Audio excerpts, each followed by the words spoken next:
Okay, today we're going to be talking about Daniel's qualitative reasoning report. I'm Daniel's teacher. I'm Daniel's parent.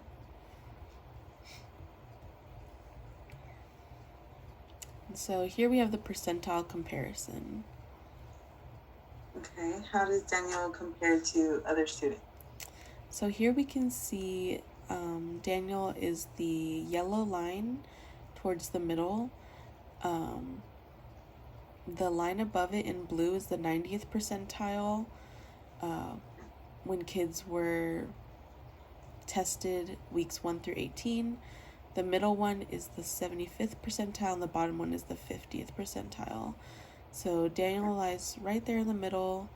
You can kind of see how he compares to the other students. We tested him on week 9, so that's why it's only half of that line. Okay. And then here we have the reading assessment. Okay, what's the reading assessment? Okay, so for the reading assessment, we had Daniel read this passage, Lucky Day. We let him read for 1 minute and then stopped him. So we wanted to see how many words he would stumble over, and then how many words he would get correct per minute. So as you can see, any words that he had trouble with, there's a line through them, and the circled words mean that he self-corrected. So the first word that he stumbled across was stared. So we put a line through it, but then he self-corrected, and that's why we put a circle over it. And then, like I said, that was for 1 minute, and then we stopped him. And so. Okay, and how does that pertain to his scoring?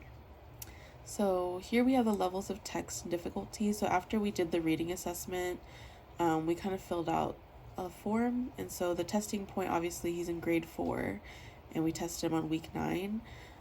Total words per minute he read was 140, and he got 4 errors. So his words correct per minute was 136, putting him at an accuracy of 97%. So the level of difficulty that he's at is independent, which means that the independent level is relatively easy for the reader. So he works best with independent reading, chorale, duet reading, reader's theater, and timed repeated oral reading. So what kind of activities would you recommend for his level of difficulty? So for his level of difficulty, we have 2 activities that we would recommend. For an at-school activity, we have a reader's theater with small groups where students would get into a small group. One group member will read a portion of the book that can be acted out with the group. So basically for Daniel, this would allow him to practice his reading comparison with classmates who share his same level of difficulty. Okay.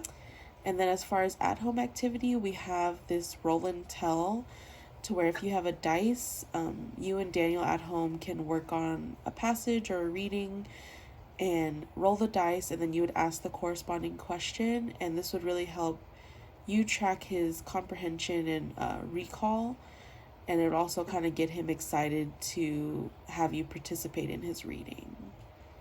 Okay. Okay, so that's all we have today. Thank you so much for attending this meeting. Thank you.